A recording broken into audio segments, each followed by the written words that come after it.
Bonjour à tous et à toutes, on est mardi et on se retrouve dans la matinale de Radio pour tous. Au programme, un interview entre Laura Paris, que vous avez l'habitude d'écouter chaque matin, et Margot, une jeune étudiante en école d'ingénieur. Juste après, nous reviendrons sur les élections présidentielles qui approchent à grands pas.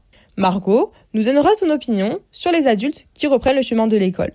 Plus particulièrement, dans sa promotion, un homme était professeur de physique-chimie au collège et s'est réorienté dans des études de géomètre. Nous allons voir si cet homme a réussi à s'intégrer parmi les autres étudiants. C'est parti. Cette personne a 47 ans, il me semble. Elle était prof au collège en physique, il me semble. Et il a arrêté parce que vraiment, il prenait aucun plaisir le matin. Il n'était plus du tout heureux dans son métier. Et du coup, même avec ses élèves, c'était pas bon, quoi. D'avoir un prof qui n'a pas envie d'être là et qui fait pas d'efforts, c'est pas bon pour les élèves non plus. Donc il a préféré tout arrêter. Et il a repris ses études suite à ça. Du coup, il a fait un parcours géomètre. Donc c'est en 2 ans. Il a eu son diplôme et il a voulu continuer sur le cycle ingénieur, donc là où nous sommes. Et ça marche très très bien pour lui, il est heureux. Ça se voit qu'il est content de venir, qu'il prend du plaisir à apprendre des nouvelles choses. Il n'est pas du tout frustré.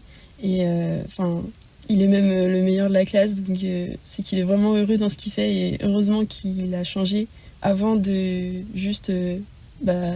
péter un plomb et que ça soit vraiment un burn-out total, quoi. Et après, quand on a appris à se connaître, on s'est clairement rendu compte qu'il était très à l'aise avec nous. Après, c'était différent parce qu'il avait déjà repris ses études depuis 2 ans. Et du coup, c'était la 3e année dans cette école pour lui. Et du coup, il était très à l'aise. Il venait nous parler sans problème, manger avec nous. Même au final, il a les mêmes délires que nous, presque. Il a presque notre âge mentalement, c'est assez drôle. Et il est très à l'aise et limite c'est un peu notre papa de la promo, quoi. Quand on a un problème sur un devoir ou quelque chose comme ça, on vient le voir, il nous explique, il est très patient. C'est très agréable au final. Comme ça fait déjà 2 ans qu'il est dans l'école, il connaît déjà bien les profs. Et du coup, nous, en première année, on a l'impression qu'ils se connaissent très bien, mais c'est comme ça avec tous les anciens élèves qui ont fait le parcours géomètre. C'est-à-dire qu'ils tutoient les profs, ils se connaissent très bien, ils s'appellent par leur prénom. Et c'est vraiment une relation de confiance. On sent que les profs, ils ont confiance en lui. Ils savent de quoi il est capable et ça se passe très très bien.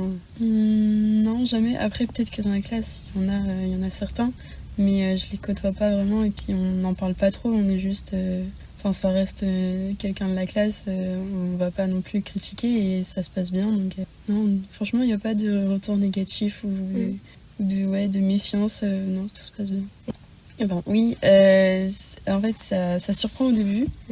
Et au final, on se rend compte que non, ça change pas grand-chose, que la personne, elle est vraiment là pour faire ses études comme nous. Et que même si elle a un passif dans un métier totalement différent... qui n'a rien à voir avec la géomatique, elle a tout autant envie d'apprendre que nous.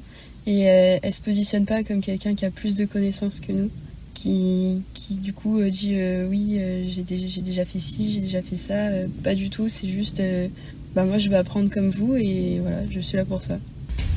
C'est vrai que ça motive un peu dans le sens où on se dit que ça peut faire bizarre au début, même de nous replonger dedans, de devoir retravailler pour quelque chose. Et puis avoir un métier qui nous est attitré. Mais oui, je pense que si vraiment j'en ai marre de mon métier, je prends plus aucun plaisir, de toute façon, faut pas se forcer. Et oui, faut changer de voie, que ça passe par reprendre les études ou non. Et je pense que oui, c'est important de toujours se focaliser sur son bonheur et pas se forcer à rester dans un métier par flemme de changer, quoi. Le premier jour, c'est vrai que ça m'a beaucoup surprise parce que ça aurait très bien pu être genre mon père ou quelque chose comme ça. Et du coup, je savais pas comment me comporter avec, s'il fallait que je sois très polie, le vouvoyer, le tutoyer. Je savais pas trop comment il voulait qu'on se comporte avec lui. Et même, je savais pas s'il était ouvert ou s'il préférait rester dans son coin vis-à-vis de nous, tout ça. C'était un peu compliqué au début parce qu'on ne savait pas s'il fallait se comporter comme quelqu'un de notre âge ou pas du tout. Et voilà, c'était un peu délicat au début. Merci beaucoup les filles pour cet entretien. Pour cet étudiant, c'est une intégration réussie. Il est épanoui dans ses études et arrivent à bien s'adapter et à s'intégrer au sein de la promotion. Malheureusement, plusieurs adultes étudiants ne sont pas dans son cas. Ils peuvent vivre une mauvaise intégration de la part de d'autres étudiants qui n'ont pas le même âge. C'est dommage. Merci à toi Margot d'être venue sur le plateau et de nous avoir donné ton opinion. Merci beaucoup à tous les auditeurs de nous avoir écoutés. On se retrouve demain à la même heure.